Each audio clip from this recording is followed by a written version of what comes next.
the fact that Allah subhanahu wa ta'ala spreads Islam through your efforts, or spread Salafiyah through your efforts, it doesn't even say anything about you and your righteousness and if Allah loves you or not. Shall I tell you why? Because the Prophet Muhammad said, "Inna Allah la yu'ayyidu hadha ad-din walau bi rajulin fajir." Allah will indeed defend this religion, even if it may be at the hands of a wicked individual. So it could be that someone who's actually a hypocrite, who's actually an infiltrator, who's actually not even a Muslim, Allah might aid his religion through such an individual. And if we look at, subhanAllah, a lot of the books that have been made available, that have been translated, a lot of the faharis and encyclopedias, and a lot of the academic, I'm not going to say most, but there's quite a sizable portion of academic efforts that have aided in our accessibility to knowledge today that were actually done by Orientalists and Mustashriqeen and non-Muslims. Their intention was to make Islamic knowledge more accessible so that they can dive deeper and come with doubts and try and, attack Islam through its sources. And of course, they failed in that regard.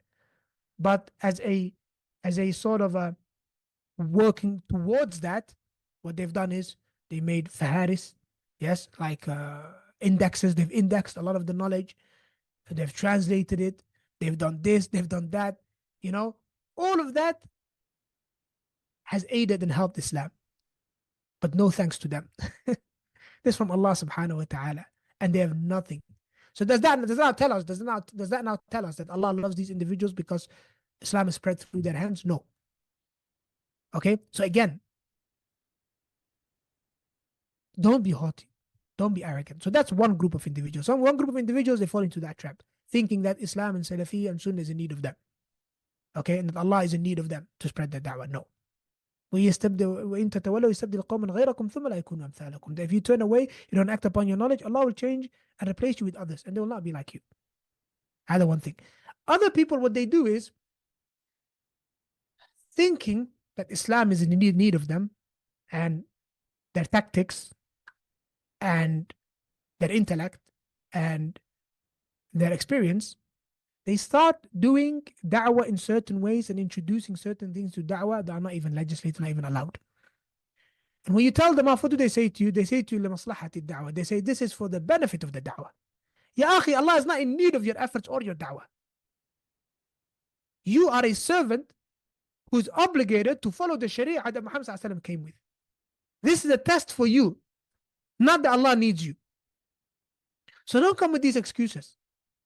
So they'll say, for example, let's cooperate with the Shias and the Sufis and all Muslims because we have a greater enemy, and let's do this. And they come with things that are alien to Islam that are not allowed. We say to them, La, Islam is not in need of Shia, is not in need of Sufis, is not in need of anyone who's upon misguidance. It's not a matter of numbers. Allah subhanahu wa ta'ala will aid his religion. Just like Allah subhanahu wa ta'ala aid his religion. Yani if we look at it, brothers and sisters, I want you to contemplate this. Please contemplate this. Abraha and his army were Christians. Quraysh were mushrikun. If we compare the two, Christians are actually less worse than Quraysh. Out of the two, Quraysh are further. Okay, they're people of shirk, open shirk. We know that Ahl al-Kitab and mushrikun are worse. Specifically, if you compare Christians and mushrikun.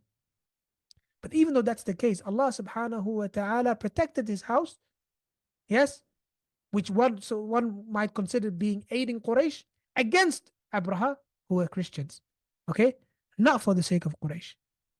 Just for the sake of protecting his house, Baytullah al-Haram, and keeping it intact for his messenger, which he will send 40 years later. واضح?